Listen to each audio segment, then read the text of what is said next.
प्रियात्मन सप्रेम जय जीव आदि मनीषा जोगेश्वर परम पूज्य सत्य सम्राट सदगुरुदेव सिमनी जी का वचनामृत से एक बूंद। अमर होने का उपाय। वेदांत का सिद्धांत है कि सारा संसार विचार, ख्याल और कल्पना मात्र है और यही रूप आत्मा का भी है। आत्मा ही विचार स्वरूप है। मतलब यह है कि आत्मा और संसार में कुछ भेद नहीं है।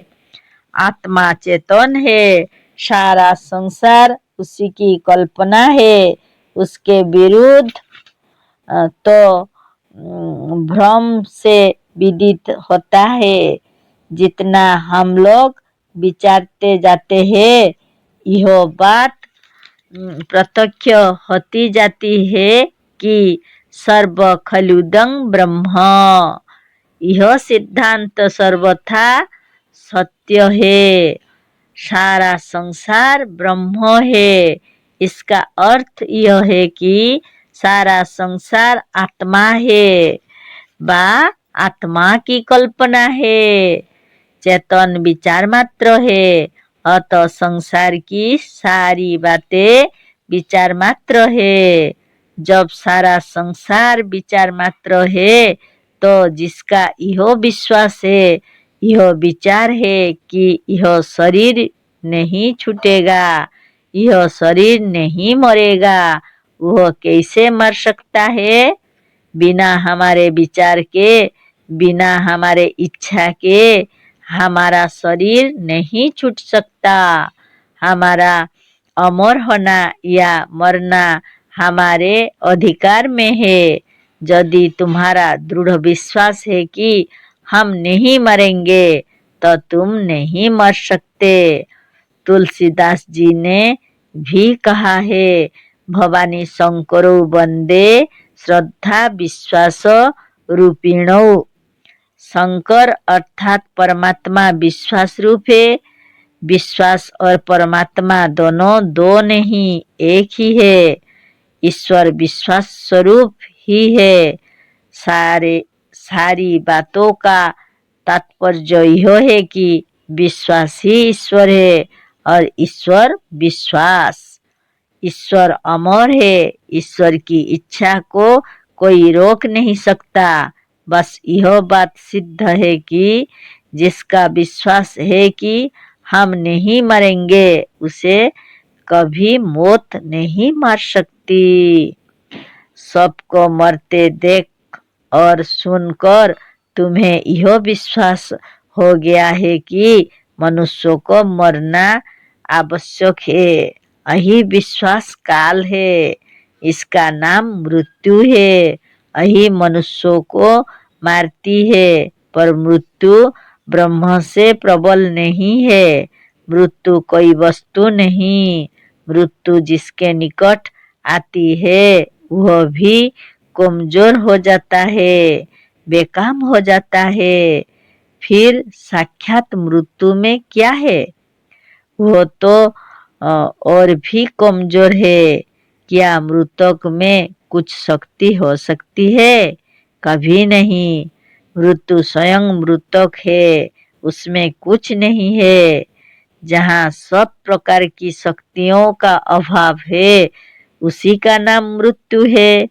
ऐसी मृत्यु जीवित और शक्तिमान मनुष्य पर विजय कैसे प्राप्त कर सकती है? मनुष्य कितना ही निर्बल हो पर मृत्यु से बलवान है। और मनुष्य में निर्बलता कैसी?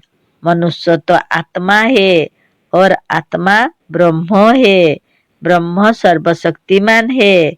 फिर आत्मा और मनुष्य शक्तिहीन कैसे हो सकता है?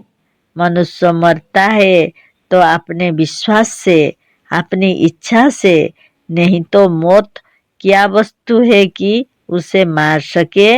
बिना तुम्हारी इच्छा के मौत तुम्हारे पास नहीं आ सकती। अच्छा, अभी सारे विश्व की बात जाने दीजिए। इस सारे शरीर पर तो अपनी इच्छा का ही राज्य है। हाथ के भीतर कोई दूसरा हाथ नहीं है जो हाथ को फैलाता, सिकुड़ता, उठाता और गिरता है। इसका कारण हमारी इच्छा है। जब हमने इच्छा की तो हाथ सिकुड़ गया, जब इच्छा की तो हाथ फैल गया। इच्छा करते देर नहीं की, हाथ गिर गया। फिर जो ही इच्छा की उठने लगा। इस तौर से सारे अंग आपकी इच्छा के अधीन है। जब प्रत्येक अंग आपकी इच्छा के अधीन है तो उसके छोटे छोटे हिस्से आप ही के अधीन है। यह सिद्ध है। हाथ वश में है, अंगुलियां अधीनता में हैं। इसी तरह विचार करके देखिए तो आपके शरीर के एक एक परमाणु आपके अधीन है, आपकी इच्छा के अनुसार नाच रहे हैं। अच्छा, तो जब कि शरीर के सारे परमाणु पर आपका अधिकार है तो यह शरीर आपकी बिना इच्छा के नष्ट कैसे हो सकता है? जब यह आपकी इच्छा से उठता, बैठता, दौड़ता और चलता है तो फिर बिना आपकी इच्छा के वह निश्चेष्ट कैसे हो सकता है? और बिना निश्चेष्ट हुए, बिना जड़ हुए इस शरीर को मरा हुआ कौन कह सकता है? अतः अपने शरीर पर अपनी इच्छा और विश्वास का राज्य देखकर हम कह सकते हैं कि इच्छा और विश्वास के सुधार से सारे रोगों और मृत्यु को जीत लेना कोई कठिन कार्य नहीं है। तुम्हारा इच्छा के विरुद्ध तुम्हारे शरीर के भीतर किसी का नियंत्रण नहीं चल सकता। किसी ना किसी समय कोई ना कोई रोग हो जाता है। विचारिए तो उसका कारण कोई ना कोई शंका ही निकलेगी, कोई ना कोई अपनी भावना ही निकलेगी। यह एक बड़ा गूढ़ तत्व है। विचारने से स्पष्ट मालूम होगा कि बिना अपनी इच्छा के कोई नहीं मरता। एक मनुष्य मृत्यु शय्या पर पड़ा है, मरने के निकट है, पर उसका प्रिय पुत्र 400 कोस पर बाहर है। वह कहता है कि बिना पुत्र के देखे हमारा प्राण नहीं निकलेगा, उसे तार देकर बुला लो। मरते समय तो उसका मुख देख ले। पुत्र जब तक नहीं पहुंचता उसका प्राण नहीं निकलता है। तार दिया गया, पुत्र पहुंच गया, पिता ने पुत्रों को देखा और मर गया। ऐसी घटनाएं बराबर घटती है। बहुत से लोग 20 बार इस प्रकार की घटना अपनी आंखों से देख चुके हैं।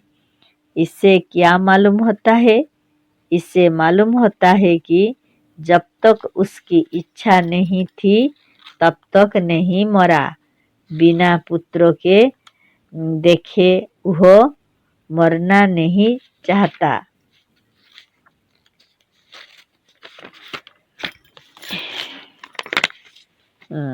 था, इसीलिए वह तब तक नहीं मरा जब तक उसने पुत्रों को नहीं देखा।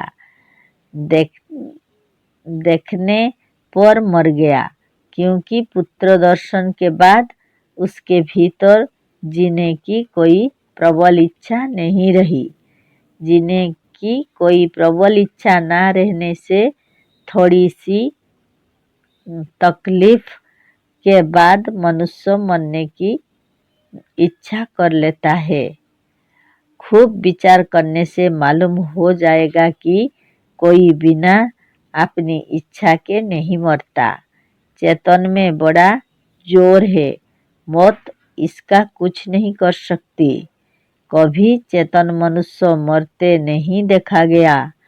मरने के पहले सब लोग बेहोश, संज्ञाहीन या अचेतन हो जाते हैं, तब मरते हैं। बेहोश होने पर मृत्यु का बस चलता है। बेहोशी और रोग भी किसी न किसी अपनी इच्छा से ही होता है। यह प्रसिद्ध है कि योगी और ब्रह्मज्ञानी बिना अपने इच्छा के नहीं मरते, मृत्यु उसके अधीन हो जाती है। काकभूषुंडी, लमस, नारद, अश्वत्थामा, गोरख और भर्तृहरि आदि कितने योगी अमर है। हजारों की संख्या में अब भी मृत्यु को जीतने वाले योगी हिमालय पर विचर रहे हैं।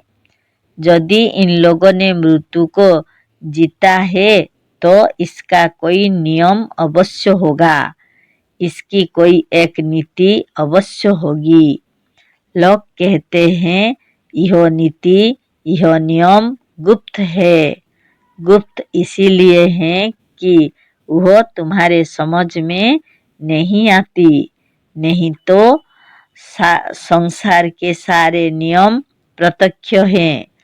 तुम ब्रह्मज्ञान तो समझ गए, यह समझ गए कि हम ब्रह्म हैं, पर यह नहीं समझे कि ब्रह्म को मृत्यु कैसे मार सकती है। तुम्हारी इच्छा ब्रह्म की इच्छा है।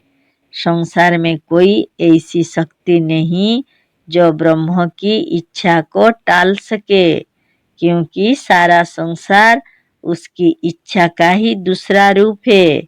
यह संसार और कुछ नहीं, केवल उसकी इच्छा ही मूर्तिमयी हो रही है। बस जबकि सब उसकी इच्छा ही है, तो उसकी इच्छा का विरोध करने वाला कौन है? यही नियम है। यह लेख उन लोगों के लिए है जो वेदांत शास्त्रों को पढ़ चुके हैं, जो यह समझ चुके हैं कि हम ही ब्रह्म है। ब्रह्म की मृत्यु कैसे? जय जीव।